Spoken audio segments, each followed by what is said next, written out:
రాష్ట్రంలో మానవాక్రమ రవాణా కేసులు వెలుగు చూడడం ఇప్పుడు చర్చనీయాంశంగా మారింది. ఉమ్మడి ఆదిలాబాద్ జిల్లాలో నెల వ్యవధిలోనే 2 మానవ అక్రమ రవాణా ఘటనలు వెలుగు చూడడం కలకలం సృష్టించాయి. ఆసిఫాబాద్లో 2 మహిళలను 2.5 లక్షలకు మధ్యప్రదేశ్కు విక్రయించిన ఘటన మరొక ముందే ఆదిలాబాద్ జిల్లా భీంపూర్లో మరో మైనర్ బాలిక రవాణాలో ప్రధాన ముఠను పోలీసులు అరెస్టు చేశారు. ఓ మైనర్ అమ్మాయిని రాజస్థాన్లోని యువకుడికి అమ్మేసిన వైనం అమ్మాయిని రక్షించి కుటుంబ సభ్యులకు అప్పగించిన పోలీసులు. ఈ మేరకు ఆదిలాబాద్ డీఎస్పీ జీవన్ రెడ్డి మీడియా సమావేశంలో వివరాలు వెల్లడించారు.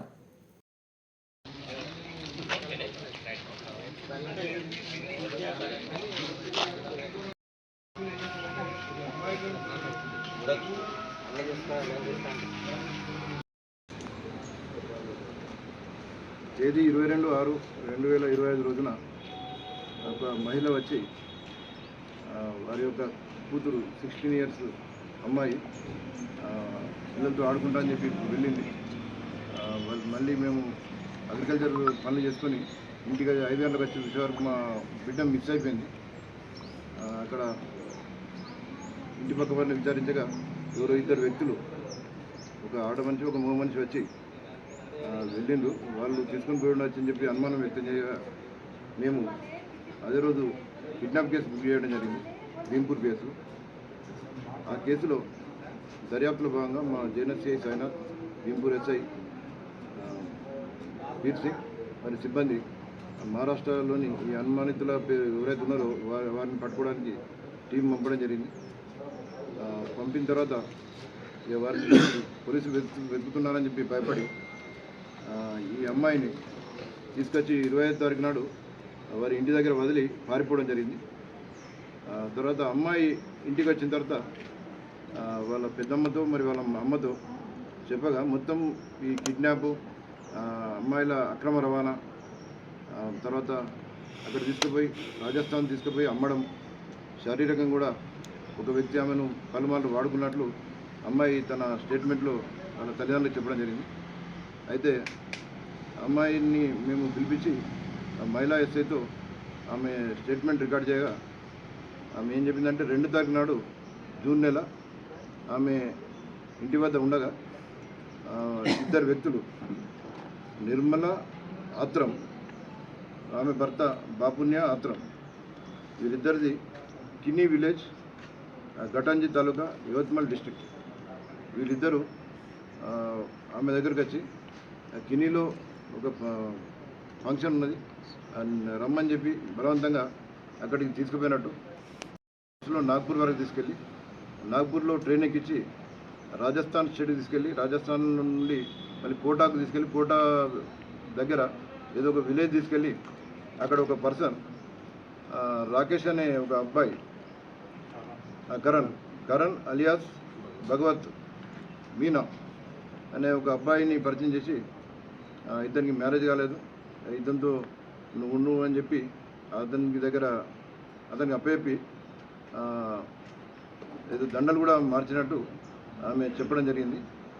తర్వాత వీరు పైసలు కూడా కరణ్ అలియాస్ భగవత్ మీనా దగ్గర డబ్బులు కూడా వీళ్ళు తీసుకున్నట్టు అమ్మాయి చెప్పడం జరిగింది. తర్వాత ఆమె ఇచ్చిన స్టేట్మెంట్ ఆధారంగా మేము కిడ్నాప్ కేసును అమ్మాయిల అక్రమ రవాణా, తర్వాత రేప్, పోక్సో యాక్ట్ కింద ఆర్డర్ చేయడం జరిగింది. Under section 137 class 2, 96, 98, 124 class 4, 351 class 2 BNS and 64 class 2 class M red with 49 BNS and section 5J red with 6 of POCSO act కింద ఈ సెక్షన్ ఆర్డర్ చేసి ఈ కేసును నేను దర్యాప్తు స్వీకరించడం జరిగింది. ఈ కేసులో గౌరవ ఎస్పీ శ్రీ అఖిల్ మహాజన్ IPS గారి ఆదేశం మేరకు జేఎన్ఎస్సీఐ, భీంపూర్ ఎస్ఐ ప్రత్యేక టీంలుగా ఏర్పడి ఈ నిందితులను పట్టుకోవడానికి మహారాష్ట్రకు వెళ్ళడం జరిగింది.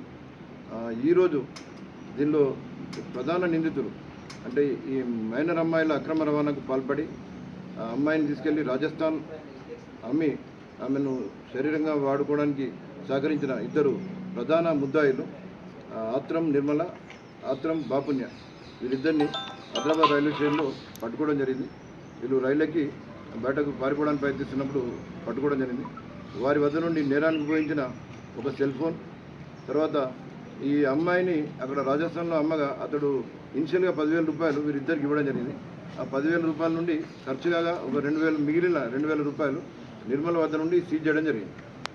వీరు వారి లాభాపేక్ష గురించి ఒక మైనర్ అమ్మాయిని తల్లిదండ్రులకు చెప్పకుండా